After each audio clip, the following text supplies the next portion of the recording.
Hello friends, today we are going to learn design of a Seek lamp. This is diagram of the Seek lamp. Seek lamp is a device used to hold the metal or wooden workpiece.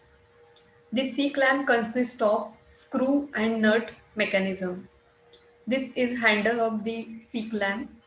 This is nut and this vertical part is screw which has DI and DO as minor and major diameter. One jaw of C clamp is fixed while other jaw can be moved by the motion of screw. This is fixed jaw and it is made of cast iron, also called as frame. This is movable jaw which is moved by the screw and nut mechanism. Now design of C clamp is divided in two parts. Part 1 is selection of material for C clamp and part 2 is design of C clamp. There are total 4 components of the C clamp. First component is screw body, second is nut, third is frame and fourth is handle. First component screw body is made of plain carbon steel because it is subjected to torsional moment, compressive stress and bending moment. Also, it is subjected to high wear resistance. Second component is nut and it is made of grey cast iron. Also, frame third component is made of grey cast iron. The reason behind using the cast iron is cheap and it can be given any complex shape without involving costly machining operations. Also, cast iron has higher compressive strength as compared with the steel. Fourth component is handle and it is made of plain carbon steel because handle is subjected to bending moment and the yield strength is the main criteria for the selection of the material. Part 2 is design of C clamp. There are total 5 steps in design of C clamp. Step number 1 is design of screw body. Step number 2 is determination of stresses in screw body. Step number 3 is design of nut. Step number 4 is determination of length of handle. And step number 5 is design of I section body. Step 1 is design of screw body.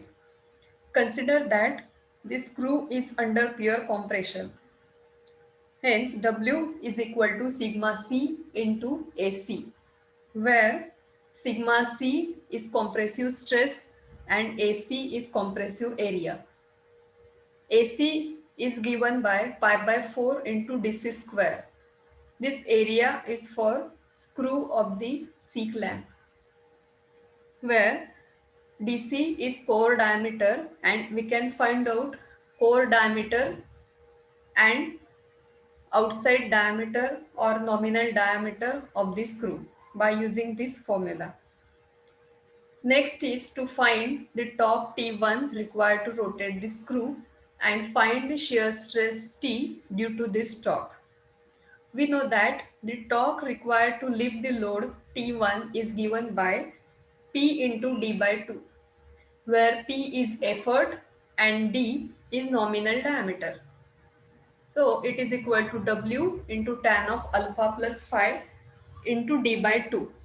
Here alpha is helix angle and phi is pressure angle for the screw. Now T2 is given by the formula mu1 into W into R. Here R is mean radius of the screw and mu is coefficient of friction. Now the total torque to which the handle will be subjected is given by T is equal to T1 plus T2. Next step is determination of stresses in the screw body. First stress is shear stress due to torque T1. It is given by 16T1 upon pi into dc cube, where dc is core diameter of the screw. Second stress is direct compressive stress sigma c due to axial load. That is, sigma c is given by W upon pi by 4 into dc square. Third stress is bending stress due to force on the handle. It is given by 32 m upon pi into dc cube, where m is F into L. Fourth stress is maximum shear stress, that is tau max. It is given by 1 by 2 into under root of sigma b square plus 4 into tau square. Step number 3 is design of the nut. Find the height of nut H considering the bearing pressure on the nut. We know that the bearing pressure on the nut PB is given by W upon pi by 4 into bracket dO square minus dc square into N, where N is number of threads in contact with screwed spindle. Therefore, height of nut H is given by N into P, where P is pitch of the threads. To find out shear stresses induced in the screw and nut threads, tau screw is given by W upon pi into N into dc into T. Tau N, tau for nut is given by the formula W upon pi into N into dO into T. Step 4 is determination of length of handle. TR is equal to F into LE, where TR is total torque required to raise the load. F is force exerted by operator at the handle. LE is effective length of the handle. By using this formula, we can find out LE, that is effective length of the handle. Then LH, that is length of the handle, is given by LE plus 60, where 60 is for length of the gripping. Last step is design of I section of the body. Here, this is section AA. The C-clamp body is subjected to direct stress and a bending stress at section AA. The maximum tensile stress on section AA is given by sigma T is equal to W upon A plus M into X upon I into Y into Y, where W is force or load, then M is W into L. L is length of the handle. A is area of the I section. Here, this thickness is given by T. Again, this thickness is given by T. Again, this thickness is given by T. The height of the I section is 4T.